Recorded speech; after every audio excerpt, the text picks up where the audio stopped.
वर्तमान श्री परमहंस महान विभूतियों के सुंदर पावन दर्शन दीदार करते हुए एक बार ऊंचे और मीठे स्वर में मिलकर बोलना जयकारा।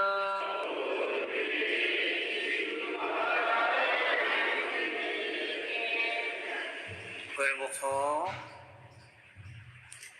संतों की वाणी केवल पढ़ने तक के सीमित नहीं रहनी चाहिए, अपितु अमल भी करनी चाहिए। अमल करने से आपका अनुभव खुल जाता है और अपने आप में एक परिवर्तन आता है। आपके सारे दुख सुख में परिवर्तित होने लगते हैं। आपका मन अगर अशांत रहता है तो वो शांत होने लगता है। आपको अगर किसी चीज की भूख है तो आप तृप्त होने लगते हैं। जिस प्रकार आप अपनी आंखों से देख सकते हैं, इन कानों से सुन सकते हैं और अपने मुख से बोल सकते हैं, वैसे ही आत्मिक अनुभव भी जागृत करें।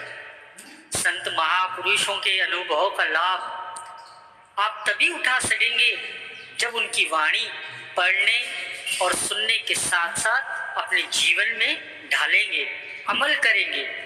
गुरु को वीडियो लाइक करना, सब्सक्राइब करना प्लीज़। बहुत मेहनत से मैं आपके लिए वीडियो में लेके आता हूँ। वीडियो लाइक कर देना, सब्सक्राइब कर देना प्लीज़। तभी उनका लाभ उठा पाएंगे। आप सच्चे मन से यदि गुरु के शब्द का अभ्यास करेंगे तो आपके समस्त बंधन टूट जाएंगे। क्योंकि सच्चा धर्म तो यही है कि जो आत्मा पर जो माया की मैल का आवरण चढ़ा हुआ है, उसे नाम की कमाई से ही धोकर आत्मा को परमात्मा से मिलाना है। पशु और मनुष्य में यही अंतर होता है कि मनुष्य आत्मा की उन्नति का साधन कर सकता है, परंतु पशु नहीं कर सकता। जो मनुष्य मानुष देही पाकर भी यह कार्य नहीं करता है तो उसमें और उस पशु में क्या अंतर होता है? कुछ भी नहीं, दोनों एक समान है। सदगुरु का वचन दुर्दरगाही वचन होते हैं। जो अपनी सुरती को उनसे मिलाते हैं वे सरलता से दुर्दरगाह में पहुंचते हैं। परंतु यह कोई ऐसी सरल बात नहीं है जो प्रत्येक मनुष्य कर सके, क्योंकि कई तरह के मनुष्य होते हैं जो अपनी बुद्धि पर और चतुराई से इस मार्ग पर चलने की कोशिश करते हैं, प्रयास करते हैं, परंतु वो कभी पहुंच नहीं सकते।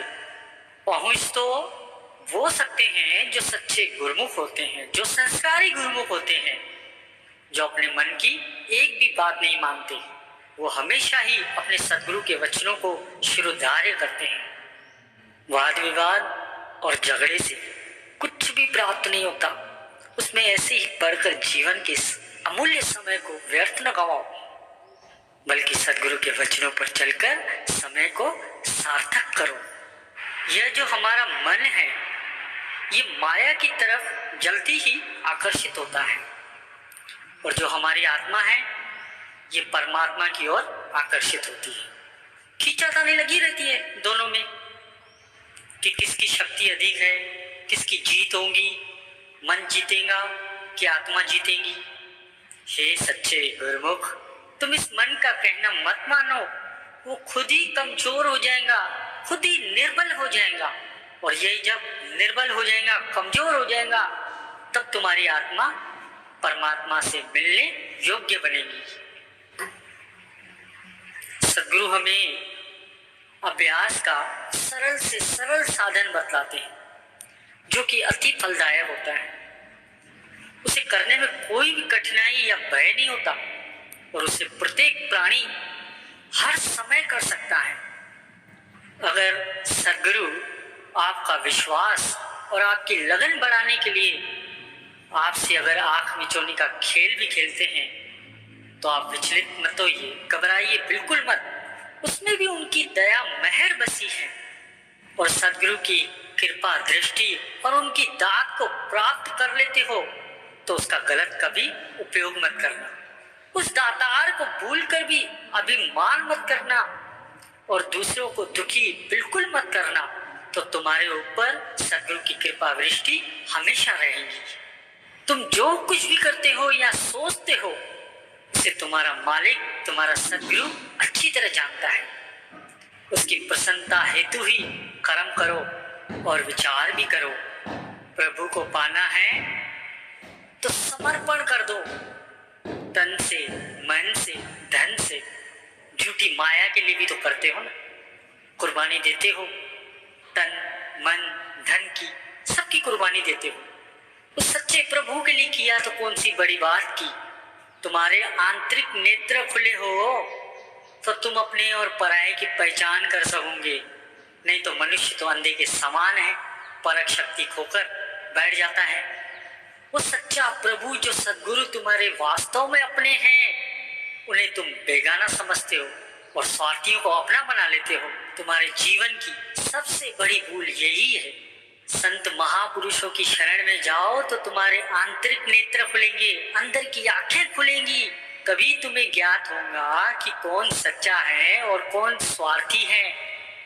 तुम जो नाम की कमाई करोगे, नाम का स्मरण करोगे, तो सद्गुरु की वास्तविक शक्ति को पहचानोगे और उनका हार्दिक आभार मानोगे कि शुक्राना मेरे सद्गुरु, शुक्राना, ये जो जीवन तूने दिया है उसके लिए भी शुक्राना। क्योंकि परमात्मा जो हमें ये जो जीवन देता है, मानुष देही देता है, इसी मानुष देही में हमें अधिकार मिलता है अपनी आत्मा की उन्नति के लिए। और इसी मानुष देही के लिए ही देवी देवता भी तरसते हैं। भाग्यवान मनुष्य तो वो हैं जो समय का पूरा पूरा लाभ ग्रहण करते हैं और संत सद्गुरु की शरण में जाकर नाम की कमाई करते हैं, मन माया के चक्कर से मुक्त हो जाते हैं। जो सच्चा प्रेमी होता है, जो अपने सद्गुरु में पूर्ण विश्वास रखता है, वो प्रत्येक वस्तु में अपने सद्गुरु के दर्शन करता है। और यदि कोई कहे कि मुझे भी ऐसे ही दर्शन हो, तो ये बात तो उसकी अपनी लगन की है, उसके सद्गुरु की प्रसन्नता की है।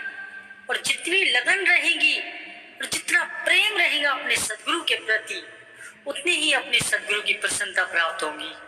सद्गुरु के दरबार में ऐसी तासीर होती है कि वहां विकारी मनुष्य भी अधिकारी बनकर अपना जन्म संवार लेता है। जीव को चाहिए कि अपना ये जो मन है सब तरफ से हटाकर सद्गुरु के चरणों में लगाए।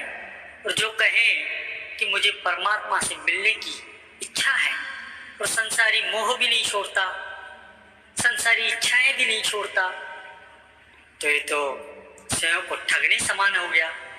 स्वयं को ही ठगता है कि मुझे परमात्मा से भी मिलना है और अंदर संसारी इच्छाएं भी घर करके बैठी है। ये तो असंभव है। परमात्मा से मिलना है तो पहले तो अपने मन से ये सांसारिक मोह त्यागना पड़ता है, सारी इच्छाएं त्यागनी पड़ती हैं, तभी परमात्मा से मिलन संभव होता है। गुरु को वीडियो लाइक करना, सब्सक्राइब करना प्लीज़।